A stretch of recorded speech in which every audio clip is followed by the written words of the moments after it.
I always think of a dry cleaner reading our books, right? Like somebody who owns a single operation dry cleaner. Mm-hmm. And I always try to imagine when they hear these things, they go, oh my gosh, the amount of technology investments going to be required for me to be convenient, or I can't make myself more convenient from a location perspective than I am right now.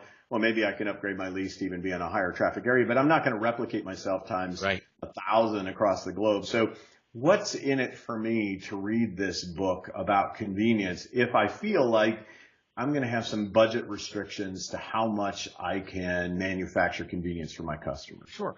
Well, an app is so inexpensive to create these days. Why not create an app for your laundromat or cleaners? And that way you can let the customer punch in their number of their ticket, and they can immediately see it's ready or it's not ready. Or it can be a system that proactively messages the customer to say your cleaning's ready. Obviously, if you want to get into the delivery business, you can offer delivery as an option. And by the way, customers are willing to pay for convenience. So don't think, well, if I offer delivery, that's going to eat into my profits. No, if you offer delivery, it might actually become more profitable because you can charge for it.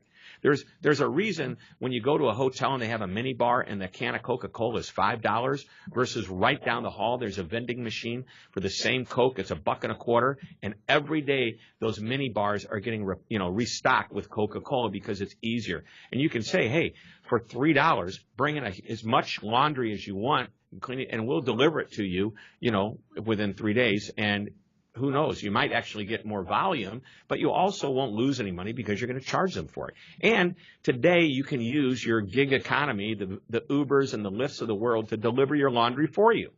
All right. And I think the other thing that you start to see, right, is that there is some reshifting of your prioritization of your spend. And what you create to design convenience may be something that replicates over and over and over again, that may sadly sometimes displace a human. I mean, a lot of the things probably in that dry cleaner that create the convenience of delivering against the timelines, probably technology based as well. So yeah, it's fascinating to get your head around the value of convenience. It really is one of the greatest drivers of customer value there is. And yet so often we're trying to do all these other things and miss the ball. And people who specialize in it have distinct brands just on the convenience factor alone. And I think you've given great examples like Amazon. Thank you. I mean, I really don't have a warm, loving feeling about the people of Amazon. I just don't know them. I mean, right? I mean, at a fundamental level, but I love Amazon because of the convenience. Because they're easy. The experience. And Bezos has done a great job. By the way, example of convenience with them, there's no phone number for you to call. They put you through a self-service, a bunch of options. And if you get to a point where you can't get your problem resolved, you say, yes, I want to talk to somebody, and they call you. And that's why convenience is even good for the individual solo entrepreneur. Rather than you make a customer come to you, why don't you go to the customer? How about a dentist? I have a friend of mine, he's a dentist. He's got a bunch of elderly patients. He pays for a driving service to pick his customers up and bring them in. And, wow, that's such a great story. Yeah. At lunchtime, he arranges for come in. We'll have a sandwich so you can take it away. And we know you're skipping lunch. Here's a sandwich to take back to the office and eat when you get back. Wow. I mean, little things like that make it more convenient to do business with them. So any type of business can really capitalize on convenience. All right, so let's make it convenient for people to buy this book then. All right. But the most convenient that we've already talked about, go to Amazon.com. If you want to get a little less convenient, but depends when you're ordering the book. If you order before it comes out on October the 2nd, 2018, you can order it through Amazon still. If you just forward me the receipt, and you can just forward it to info@hyken.com, HYKEN, or go to the website, beconvenient.com, and order it from there, which is actually on our website, and we will send you the free ebook. Actually, it's not a free ebook. It's right now, I think it's the publisher has it listed at $19.95. But the publisher, and this has never happened before with any of the publishers I've worked with, is allowing me to give away the ebook at no charge to anybody that buys the book before it comes out.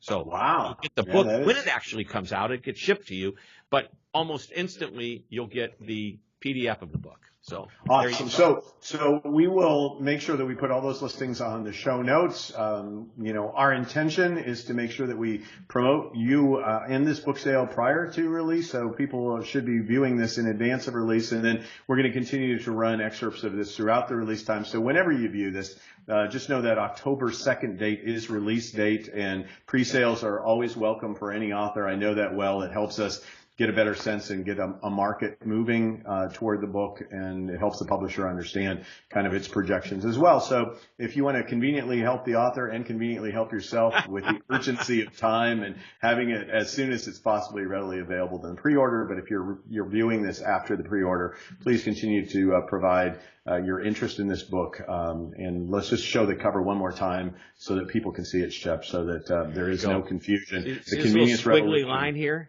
Yeah. They see the shortest distance between 2 points is a straight line. Right. For those So did you actually draw the squiggly squiggly line? Is that your significant contribution to the cover, the squiggly line? The squiggly line. It's an art rendering. You get an art rendering too. It's so fabulous. Hey, Shep Hyken, you are one of the best in the business. This book is going to be an exciting and important addition to the field of customer experience. Every single day from stages around the world, Shep Hyken is giving practical input on how to make the customer experience better through convenience or elevating emotional connectivity. This book is going to be just an important contribution. And if I were a business owner, and I am, so I will buy this book. It's really going to make a difference for your business. Thanks, Shep, for your kindness, for all your support throughout my career, and continue great success and delivering convenience and great customer experiences for all those you serve. Thank you.